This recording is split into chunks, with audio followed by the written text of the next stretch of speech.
हाँ, तो ये सेशन रखने का मेरा एक ही पर्पज है कि जैसा कि हर साल का रिकॉर्ड है। पिछली बार तो बच्चों ने ये कहा कि सर पॉलिटिकल साइंस का तो 100% ही पेपर आ गया था, 100% ही।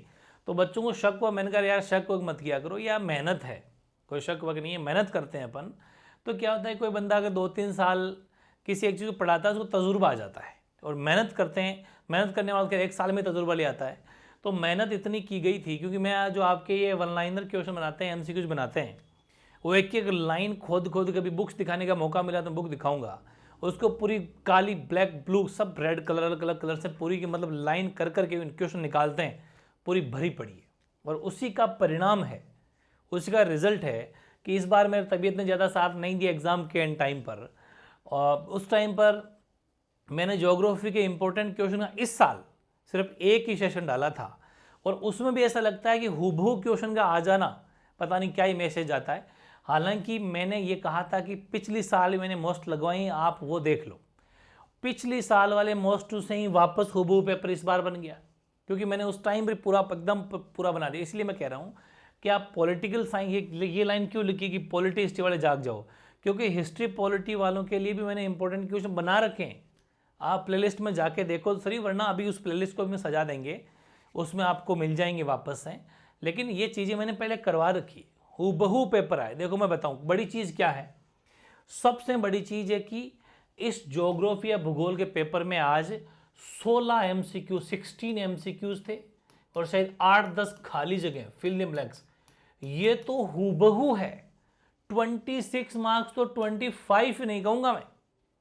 ये मैंने 600-650 क्वेश्चन जो आपको डाले, उनके एक भी बाहर हो तो कमेंट कर देना कि फलाना क्वेश्चन बाहर है। 26 के 26 उसमें से, इससे बड़ी बात क्या कहूं। इसलिए मैंने कहा कि पूरे राजस्थान के टॉपर एक सेशन बना रखा है, 97% से ऊपर कितने और 95% ऊपर से कितने, आप देखना उस सेशन को। ये बात होती मेहनत का परिणाम, इसलिए विश्वास करना है। 16 MCQs देखो मैं आपको गिनाता हूं। ये रेड जेल या सैंपल या ये इन पर टिक पे मत जाना हो तो ऐसे बनाए गए हैं। पहली डेफिनेशन पूछिए, हूबहू क्वेश्चन। प्रवास का कारक पूछा है, कौन सा कथन आखेट मतलब हूबहू क्वेश्चन है। इनमें ट्रू फॉल्स वाला क्वेश्चन था। ये है कि कौन सी प्राथमिक द्वितीयक तृतीयक आती है जो कच्चे माल का रूप में बदल के हमें मूल्यवान चीज बना के देता है, जैसे बिस्किट को बना देना, रॉ मटेरियल का बिस्किट बना देना, वो चीज है। वैसे ही विश्व का सबसे सघनतम यानी कि अपन कहें कि रेल तंत्र कौन सा है, भारत की पहली जनगणना कब हुई, पन्ना, पाडा, पाली, नगड़ा इत्यादि किसके प्रकार है, एज इट इज। रबी की फसल चावल, इनमें से कौन सी रबी की क्रॉप है, ठीक है। और वे सड़कें जो केंद्र सरकार बनाती है, बताओ कौन सी सड़कें होती है। 2 समय अंतरालों के बीच में एक क्षेत्र विशेष जनसंख्या परिवर्तन, डेफिनेशन है जनसंख्या क्या कहलाती है। मलेशिया इंडोनेशिया में स्थानांतरित खेती क्या नाम है। मतलब एक भी आ जाए तो कमेंट कर देना, चैलेंज है। वरीयत झील आंतरिक जलमार्ग कौन से उस आंतरिक जलमार्ग पर स्थित है। फिर भारतीय ऋणात्मक वृद्धि कौन से साल में हुई। अपरंपरागत ऊर्जा के स्रोत कौन से हैं। भारत में सड़क जाल, विश्व में सड़क बिछाने में कौन सा स्थान है। मतलब हूबहू, क्योंकि अभी मैंने 5-7 दिन पहले पढ़ा, इसलिए मुझे क्वेश्चन तक याद है, ऑप्शन भी चेंज नहीं हुए। लोगों ने तो यहां से उठा के क्वेश्चन चेपना शुरू कर दिया, नाम नहीं लूंगा मैं किसी का, ठीक है ना। यहां से क्वेश्चन, क्योंकि मैंने तो ये 1.5 साल पहले ही क्वेश्चन करवा दिए थे, इस बार तो वापस आपका रिवीजन करवा रहा था।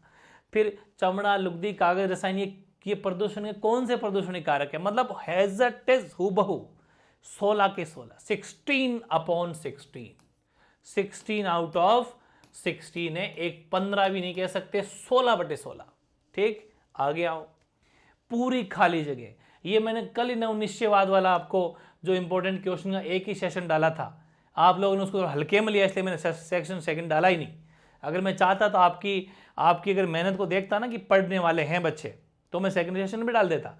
लेकिन तुम्हारे जो ढीलापन देखा मैंने उसके व्यूज देख के, तो फिर मेरा मन नहीं किया कि कोई मतलब नहीं है, तबीयत तो जबरदस्ती करके।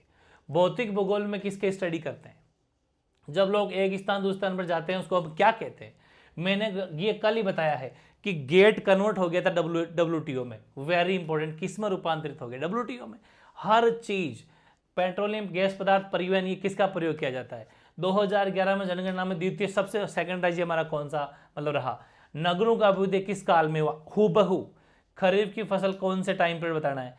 भौमजल सर्वाधिक धरातलीय भौमजल सर्वाधिक कहां पर यूज हो रहा है हमारे देश में, हेमेटाइट, मैग्नेटाइट, लोहे के इसका मतलब हूबहू आयरन और वाले 10 के 10, 10 के 10, क्या बोला मैंने, 10 आउट ऑफ 10, 9.5 ही नहीं, 9 ही नहीं, 10/10। अब यहां देखो सबसे करामाती चीज तो मुझे ये लगी कि मतलब ये द्विपार्श्विक वाला क्वेश्चन, ये आपके कौन सा जल परिवहन सस्ता रहता है वो वाले, ये मैंने ऐसे ही वो इंडिया वाला एक छोटा सा सेक्शन डाला था वो मतलब ह्यूमन ज्योग्राफी का, उसमें देखो काल खोज देख लो, आर्थिक भूगोल के मैंने 6 लिखाए थे, 2 पूछ लिए, जनसंख्या पर, मतलब ये तो एज इट इज क्वेश्चन है सीधे सीधे। इसके बाद में देखो कि ये मैंने कहा था प्रवेश द्वार वाला, मतलब एज इट इज हूबहू क्वेश्चन आए, प्रवेश द्वार, ट्रक कृषियां है, ये पिछले साल का अगर सेशन देख लेते तो पूरे ही मोस्ट एक सिंगल क्वेश्चन ही बाहर नहीं। मैं कहता हूं ये पेपर तो 56 का था, कितने का था, 56/56 ही आ गया, इतना इजी पेपर है, ठीक है। ये ग्रामीण विपणन वाला मैंने आपको लगवा दिया, मतलब हूबहू पेपर आपका आया है। ये मैं क्यों कर रहा हूं सेशन, ताकि नींद खुले उन निकम्मों की जो हिस्ट्री और पॉलिटी भी एग्जाम बाकी है उनकी, जो पढ़े हैं अभी, इसलिए मैं कह रहा हूँ ज़्यादा कुछ नहीं तो वो इंपॉर्टेंट ही पढ़ लो।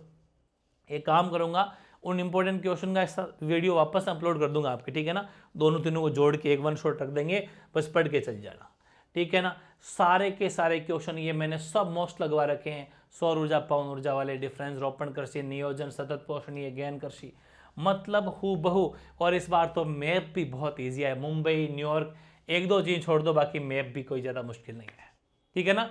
तो ये चीज़ें बहुत ज़्यादा है ध्यान रखने वाली है। मतलब कहने का मतलब ये है कि सेशन ये रखने का एक ही पर्पज़ था कि आपके क्या हो, आपकी नींद उड़े, आपको ये लगे कि हाँ यार सब कुछ मेहनत जो कर रहे हैं उसमें से आ रहा है, ये सबूत होना चाहिए ना भाई, क्योंकि मैंने तो वीडियो पहले अपलोड किया था, पेपर आज हुआ है। तो ये ध्यान रखें, आपको जो भी हिस्ट्री पॉलिटी वाले हैं और हिंदी का पेपर देने जा रहे हैं वो भी आँख खोल लेना, पूरे कान वान सब खोल लेना, पेपर यहीं से आएगा, ध्यान कर लेना।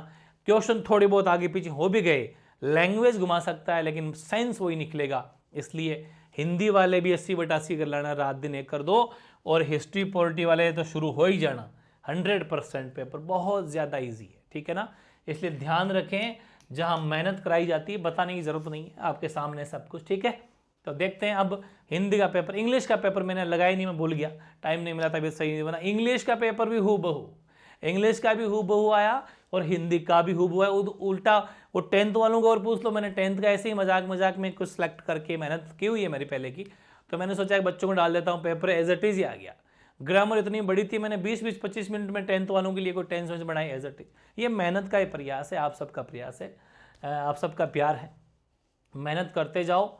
और क्योंकि अब एग्जाम टाइम है, पूरी बुक नहीं पढ़ सकते, पूरी बुक पढ़ना पॉसिबल नहीं, इसलिए आपको कुछ एक ऐसी चीज़ पढ़नी पड़ेगी जहाँ से पेपर मिल जाए बस, क्योंकि इसे बोलते हैं स्मार्ट स्टडी। लास्ट के 5-7 दिन पढ़ के बच्चे टॉप कर जाते, ध्यान रखना। इसलिए ढंग से कर लेना, नींद खोल लेना, उड़ जाना चाहिए आपकी नींद। अब तो एक्टिव जो खूब बच्चे तो ऐसे हैं, एग्जाम के दिनों में भी टाइम वेस्ट करते हैं। सोचो रत्ती भर भी टेंशन नहीं है उनको कि कैसे गवर्नमेंट कॉलेज मिलेगा, कल को प्राइवेट कॉलेज में भटकते फिरेंगे, रिजल्ट जब आएगा सांसें चढ़ी रहेगी, कल आ रहा, परसों आ रहा, कल आ रहा है। ये हालत नहीं होनी चाहिए। आप सब पढ़ने वाले हो, आपको ऑल द बेस्ट, बहुत अच्छा पेपर होगा।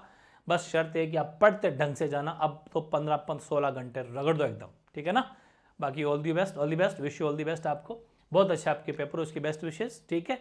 मिलते हैं नए सेशन के साथ में।